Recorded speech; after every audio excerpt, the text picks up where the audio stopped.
would. Sean Cunningham joining us from KCRA has covered all things Sacramento and all our Northern California sports for many, many years. Sean, you're a regular covering the Kings. I know you were at the Niners yesterday, but you obviously know what happened with the Kings. Yeah. I do want you to hear this soundbite post-game and get your reaction to this. This was a question asked to DeMar DeRozan after the Kings win about Keegan Murray. DeMar, how much does having Keegan back kind of change the dynamic of your guys' game? It's everything. It's everything. Keegan is key to this team. It's his team.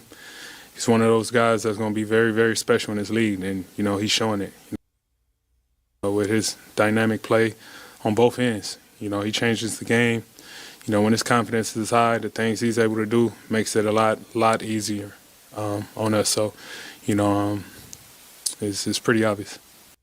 I hope were you able to hear it first and foremost? Yeah. Absolutely. So basically saying, this is the first time I've heard this, and it's from a veteran, established veteran, a future Hall of Famer saying this is Keegan's team. What's your reaction to that? Yeah, I haven't really heard anybody say that before in terms of what Keegan Murray is to the Sacramento Kings in the future. I mean, certainly they've thought that he can be a very impactful player and a player that could one day have the talent level that could rise to being a important player, dare I even say an all-star type player.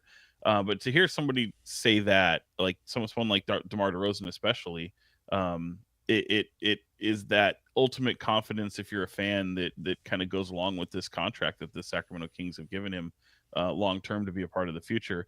It'd be interesting to see if Keegan would agree with that. I don't think Keegan necessarily looks at himself that way, but certainly like what he means to this squad in particular, like you could, just before the season started, the two guys they could not afford to lose due to injury with this group was Keegan Murray and Domantas Sabonis, mm-hmm. and they've done that. They've lost both of them for extended periods, and so getting through the Keegan part is tricky.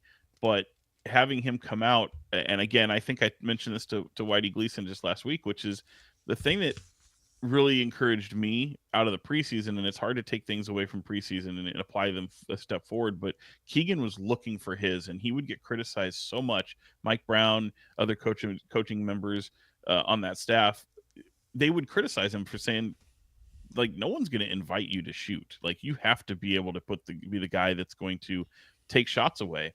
And I think he felt like he needed to be a good teammate at times, especially then in that second year becoming that defender. And seeing to where he is now, like in the preseason, he was chucking. I mean, he was looking for aggressive scoring opportunities. And certainly, maybe you didn't see that in that Memphis game. I don't know if anyone wants to take anything away from that Memphis game. Denver, seeing the kind of the grittiness that they fought with the Nuggets to get that win. But last night is like, welcome home, Keegan Murray. Who's this? Taking shots, looking for scoring opportunities, getting into the paint, being able to just make these like line drives to the hoop, which is nice. And I think, more than anything, DeMar DeRozan recognizes that because he's really the only guy that gets to the free throw line with any level of consistency. And if Keegan Murray can do that, boy, I mean, add to everything else he's doing, getting his scoring opportunities, getting those numbers up, seeing a double-double like that, a career high in rebounds. DeMar DeRozan should see it. I think hopefully Keegan Murray is seeing it as well. What do you think of kind of where we are now? We all knew and kind of benchmarked these first 18 because of the difficulty of the schedule. You pair that, Sean, with injuries that have happened and honestly poor play. I mean, they've kind of had the trifecta here going against them. Some of it self-induced with the poor play, but injuries and schedule. But also kind of the bigger picture item that the roster is imbalanced. There are some high-priced veterans that could probably fetch them some things that could help the long-term future. I'm kind of still in that camp. I think there's some building blocks here, that there's some guys that they can go forward with, but I see them in a priority to still move on from some of these guys. What's your overall feeling as we're nearly a quarter of the way through the season, and kind of what the direction should be going forward? Yeah, I think that everything is I've kind of made the analogy, and think people I've talked to, it's like they're not necessarily built to blow it up. And this isn't like baseball where you can trade off a high priced contract for two single A players. Like the way these aprons work and the salary cap and luxury tax, you have to have dollar for dollar matches. And, you really need sometimes 3 teams to, 4 teams to be able to make things happen. So for the most part, I'm of the belief that this is going to be a team that like it or not, you're just going to have to see through. I think DeMar DeRozan is the guy who's most likely to be traded, and that's mainly because he doesn't have a whole lot of money attached to his deal going forward. Someone like Zach LaVine, who has such a high priced contract. I mean, he's so likely to pick up that player option. He'd be insane not to. It's upwards of $50 million. Domas has money attached going forward to his contract, and so does Malik Monk. Certainly, there's trades out there that you can make, but everything I've been told in terms of what this team, they want to still remain competitive. They feel like that they're built to do that, and it doesn't take much to make a move here or there, and you can change the landscape of the team, but you can also change the fortunes of the team. So when you hear rebuild, it's like a complete tear down, kind of those kind of things. I think it's honestly, I feel like it's very much in line with what Monty McNair had said, which is like I forget the words he used, but he was talking about remaining consistent and building upon consistency and building upon the continuity that they have. They weren't really able to do that. This group, I think, would look significantly different, but I don't think it takes much to do that. I think it's just how you affect the core of this team going forward, and then maximizing the youth and maximizing the ability to find a star player. Because let's face it, like, you have a lot of future Hall of Famers, but they're old, and it's a young man's league. So it's going to be very, very tricky. I was interested in the comments from Scott Perry in The Athletic the other day, because they were very much in line with what he was saying throughout the summer. I don't think there was anything in there that made me go, oh wow, that's a dramatic shift, or that's different, or we didn't hear this before. So knowing that they're just not happy with the start that they've had, I think they're a bunch of realists in that room, but he's preaching patience because it does take some time to do that, and he just got here. So as far as where they are, I think what I'm encouraged by, because the things, no one wants to see your teeth get kicked in if you're a Kings fan, and going out there and losing by double digits all the time, especially when some of I think 4 of those 8 were over 27 points. I mean, that's insanity. So the competitive spirit, it doesn't matter what group you have out there. If your coach has lost the locker room, or you have a group who just don't have a give a damn about them, that's ultra concerning. And these last 2 games, small sample size, but they've shown an ability to compete. They've shown that give a damn, a little bit of that fire. I hope it's not a situation of rising to the occasion, because let's face it, they haven't really done that. But seeing them push the pace the way they have, seeing them kind of come together and be this group that wants to show that they can turn their fortunes around, I don't know if it's all that realistic, but Kings fans can stomach that. Your critics can stomach that when it's, you went out there, gave it a good effort, and you lost. But you go out there and not care and lose by 30. That absolutely is shameful. So it deserves to be called out. I want to ask you about LaVine. You brought him up, and the one thing I'm constantly wondering about, and I don't know the answer to this, but I'd be curious about your speculation. He's 30 now.